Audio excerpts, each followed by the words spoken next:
Hi, I'm Sam. Welcome to Virtual Reality in Unity. Here we'll look at getting the Meta Quest 2 headset set up in Unity in the quickest way possible. I'm a Unity certified developer with over 20 years of experience. I'm available for remote contract hire as an educator as well as a Unity dev. So let's start with Unity's virtual reality page. Here we see lots of existing VR titles that were created using Unity. Some of them work on the Oculus platform, some work on other platforms as well. Today we're going to focus on the Oculus Quest 2, or Meta Quest 2 as it's now called. We see that Unity offers platform support, all those different headsets that I mentioned, and more. Also, many of the aspects of VR development that we'll look at here carry over to AR, XR, MR development, which are alternative flavors of some similar technological concepts. Soon the Meta Quest 3 will be released, and everything that we're covering today should most closely carry over to using that tool as well. While not the focus of today's talk, I wanted to mention a few other XR, MR devices that are out there. The Microsoft HoloLens is in its version 2, and it is one of the most popular enterprise level devices for that type of application and game development. The Magic Leap 2 is something similar, and it also offers an even bigger field of view and a more powerful separate processing unit. The newest device on the block here is Apple's Vision Pro, which is set for release next year. It's going to mix virtual reality and MR, XR technology together. But today we're talking about the Meta Quest 2, which is a device that's been out for several years. It's one I've got here in front of me, and I'll show a demo of running this sample project on that headset. If you've got the Quest 2, you'll have to download this software. I'll put the link below. This enables you to use the AirLink and Link cable, which uses the power of your PC and Unity to easily develop on top of the device. You don't have to do builds. It works just like Play in Unity, and you instantly are in the VR experience in the headset. To dramatically ease this whole process, I've created a template project freely available on Git, link below, and you can open this project up and easily run the headset, checking it out, seeing if this is an area of development you want to explore further. Here's Unity's main documentation page for VR, XR, MR. Let's talk a little bit about these technologies, and I'll have the link below. So virtual reality is where your entire vision is covered by a digital experience. That is what the Quest 2 is specialized in. It does have some other modes, but most of the experiences are VR experiences. Mixed reality is when you combine some of the experience of what the user sees in front of them in the real world, as well as some digital information overlaid on that. Typically, the way that's done is that there's cameras on the headset that study the entire environment. Then it completely obscures your vision with the VR general setup, and it inputs a bit of the reality on top of the virtual. The opposite of that is augmented reality, which is mostly seeing your real physical reality in front of you and overlaying just a bit of digital information. So there's lots of different terminology here. XR is kind of the blanket that wraps around all of them. Learning fundamentals in VR is the most quick and easy inside Unity. The technology has been around the longest and it's the most supported. And if you want to get a Quest 2, it's an excellent device that has recently dropped in price because of the Quest 3 coming out later this year. In the sample project, I've already got all the different packages that you need already installed and configured. So one of the ones is the XR Core Utilities. This is what helps the plugin manager inside Unity reach your device and be able to speak through that AirLink or Link cable. And a second key package is the XRI, or XR Interaction Toolkit. This is what maps the positioning and rotation and translation through the space of your headset and your controllers into the Unity world and makes it easy to do interactions like grabbing objects, gazing at them, and things like that. We'll take a look at that in the demo here. So after doing that download and install of the Oculus software and grabbing the template project from GitHub, you're ready to go. Running the Oculus setup runs the app. You may already have it installed. There's also a few settings you need to do to enable developer mode. I'll include a link below for that. So then all you need to do is plug in a USB 3.0 cable to the headset and then plug that into your computer. That enables you to use the link cable option here. If you don't have that cable or you don't like the hassle of it, you can choose the AirLink.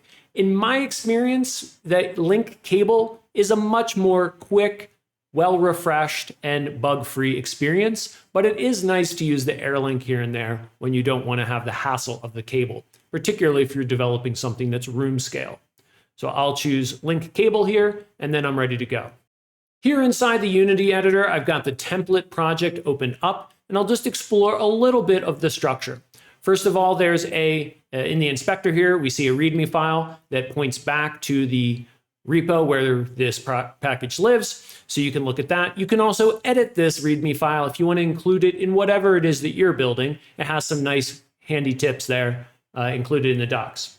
So the scenes that I've got included here, I have one scene 01 intro. This is meant to be where you would develop. It's got the XR rig set up in it. It does some basic functionality. We'll take a look at that now. With the headset connected, all I need to do is open up the scene and press play, and the play mode is instantly mapped to the headset itself.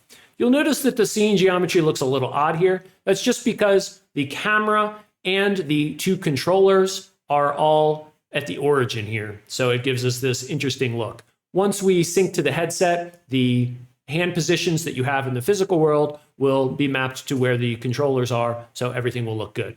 So let's take a look at that now.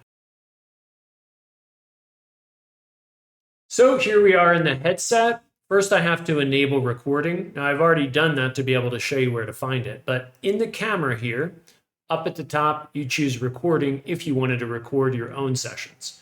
I've got a few things recorded there, which is what we'll be using in the end video product. Now, the other thing we need to do is in the settings, we go to the Quest link, and you would have to make the connection here. Now up at the top, we can use the AirLink if we want, but since I have the cable connected, I'm going to use launch.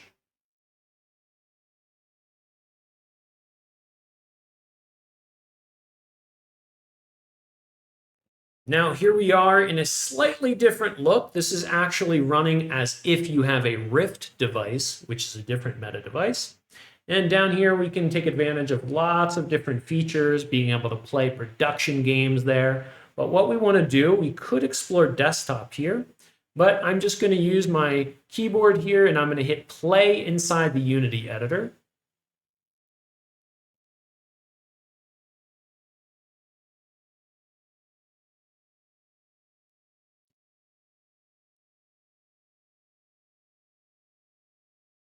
And here we are inside the world.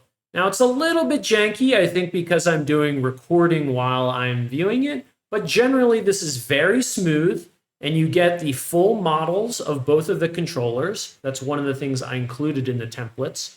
And then we have one here, green cube, and a blue floor, which are not interactive, but I just created them so you have a little bit of orientation. That's pretty much it. There is not any interactivity here. You would need to code that yourself. And the second scene that we've got here is the XRI sample demo scene. So up here in the third-party folder, I've got several different third-party folders. Some of those that I mentioned I got from the package manager. Others I pulled from some of the assets so that you can have the real look of the controllers. I got that stuff and all included it in there. One of those included a sample scene, but I even updated it for ease of use. So there's really nothing you need to do in each of these scenes other than run them. Opening up this XRI sample demo scene, we'll be able to walk through and see some of the different XRI interactions that you can have with objects and just how easy it is to set it up. Let's try that now inside the headset. All right, so here we are. We're going to press play in the Unity editor. And here we are. Again, we have our nice controller models, which I have added inside the template for you. And we begin to see some interactivity here. We have the rays cast out from the controllers. I'm getting some haptic rumble. Now the left controller here is what's going to move. Let's step up and explore each of these demos. All right, so here is a grab interactable object demo. And they're going to do the same thing. I'm using the thumb controllers to be able to grab objects. Here's one. This is using some physics-based kinematic movement. This one here is using instantaneous movement. It's as if it's parented under the controller. You get a kind of a quicker but jitterier controls there. And then here's the velocity tracked movement. So here it's a little bit of a delay, but a little bit smoother. So those are all three options that you can use for grabbing and interacting with objects. Over here, we have the poke interaction example. This is basically button clicking. So let's see, I can enable some particles. I can play a sound. I'm not sure if you're able to hear that, but it's playing a pop sound, like a button click. And then there's incrementing UI text. So here, each click, I get 5, 6, 7, 8. And that's the demo of the poke interaction examples. We'll strafe on over here to gaze interaction. So gazing is when your headset is looking. So before we were having the controllers pointed at something, but now if I look at that cube and off the cube, we can see evidence of the gaze because there's a sphere that appears. Now this is a really interesting one. It's called gaze assisted. So if you were going to reach for an object and then you look at it, notice that it bends the indicators to show an easier representation. Again, here let's say if I was using one controller and I was going to reach for something, by looking at it, it automatically bends that to reinforce, hey, you probably want to be grabbing this thing out of a pile. Very cool. And then this one over here, as I look at it, it's showing at the bottom the text hovered. I'll even look off of it a little bit. There we go. And then when I'm looking on it, I'm able to select and deselect. So it's just showing that gaze can override some of the interactable states. Lastly here, a little bit of UI. So this is a test header text. It says, use a modal to inform the user of something or to have them confirm something. Generally, keep the text short. So this is just one of the pieces of UI that's there for you. And then one other simple demo is using a slider here. Now, I don't see the value update, but I'd imagine it could show 10%, 50%, 100% there. So that's it. That's the complete demo. We've looked at all 4 stations there, and you can see inside the template project, all we needed to do was put the headset on and hit play in the Unity editor. That's it. We got to see the template project using the MetaQuest 2 and see how easy it is to be able to iterate in development. Historically, you would have had to build the project, deploy it to the headset, and then try running the app fully in the headset. That is where you ultimately want to go at the end of your project. You want to create a true app in Unity, building out for that platform and deploying it that way. However, that's such a time-consuming process that thankfully we have this ease of use with the play mode support for the MetaQuest 2. That's it for this video. It was a pleasure for me to check this out. Every 6 months or so, all of this technology gets matured and updated, perhaps even more frequently, but there's big leaps in technology, especially when new devices come out. Unity will continue to update the different packages that we've seen here, and we can anticipate that when MetaQuest 3 comes out, we'll be able to do something similar, as well as take advantage of all the new features of the MetaQuest 3. Thanks.